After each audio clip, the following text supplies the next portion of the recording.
Master minds commerce చదవాలనుకునే 10th inter విద్యార్థుల తొలి ఎంపిక. నేటి ప్రపంచంలో మనిషి ఉదయం లేచిన మొదలు పడుకునే వరకు పెట్రోల్, డీజిల్ రోజువారీ జీవనంలో ఒక కీలక పాత్ర పోషిస్తుంది. ఒక రకంగా చెప్పాలంటే చమురు లేనిదే మనుగడ కష్టమనే స్థాయికి చేరుకుంది.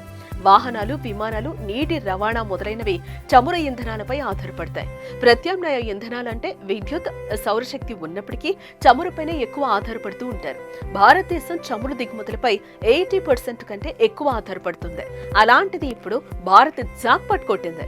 భవిష్యత్తులో భారత్ ఇంధన ఎగుమతి చేసే అవకాశం ఉందంటున్నారు. ఆ పూర్తి వివరాలు ఈ వీడియోలో చూద్దాం.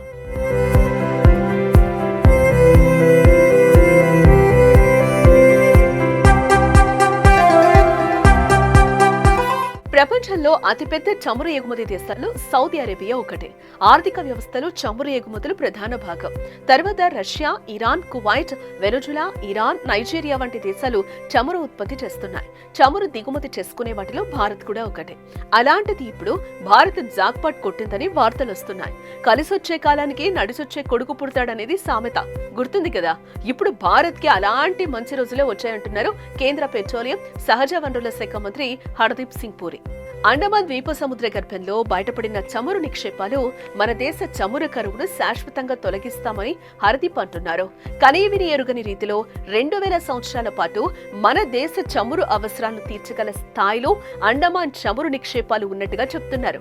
సముద్రంలో చమురు, సహజ వాయు నిక్షేపాల కోసం ప్రభుత్వ రంగంలోని ఆయిల్ ఇండియా, ఓఎన్జీసీ జరుపుతున్న అన్వేషణ ఒక కొలిక్కి వచ్చే అవకాశం కనిపిస్తోంది.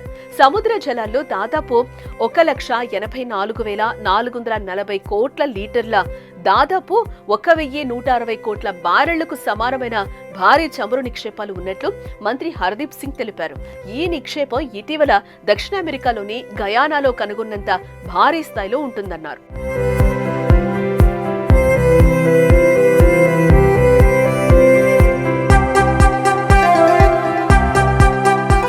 వాస్తవానికి అండమాన్ ద్వీపంలో చమురు నిక్షేపాలున్న విషయం ఇప్పుడుది కాదు. 1970 నుంచి 80 దశకంలో, అంటే ఇంచుమించుగా అర్ధ శతాబ్దికి ముందే గుర్తించారు. అప్పట్లో అధికారంలో ఉన్న ఇందిరాగాంధీ ప్రభుత్వం కానీ, ఆ తర్వాత వచ్చిపోయిన ప్రభుత్వాలు కానీ ముందడుగు వేసి సాహసం చేయలేదు. అప్పట్లో టెక్నాలజీ, ఆర్థిక పరిస్థితులు కూడా అనుకూలించలేదు. ప్రస్తుత పరిస్థితుల్లో మార్పు వచ్చింది. గడిచిన 11 ఏళ్లలో ప్రధానమంత్రి నరేంద్ర మోదీ ప్రభుత్వం మౌలిక సదుపాయాల కల్పన మొదలు అంతరిక్ష పరిశోధనల వరకు ప్రతి రంగంలోనూ తన మార్కు చాటుకుంటున్నారు.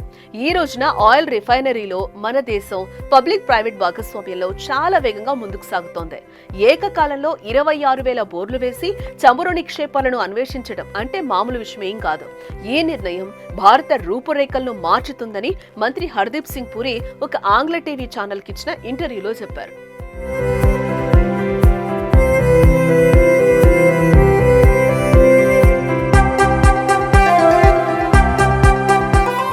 ఇల్లాలకగానే పండుగ కాదు కదా. చమురు నిక్షేపాలు కనుగొన్నంత మాత్రాన పెట్రోల్, డీజిల్ పెట్రోల్ బంకుల్లోకి, మన వాహనాల్లోకి వచ్చేయదు. ప్రభుత్వ, ప్రైవేట్ రంగ వ్యవస్థలతో పాటు నిపుణుల సహకారం తప్పకుండా కావాలి.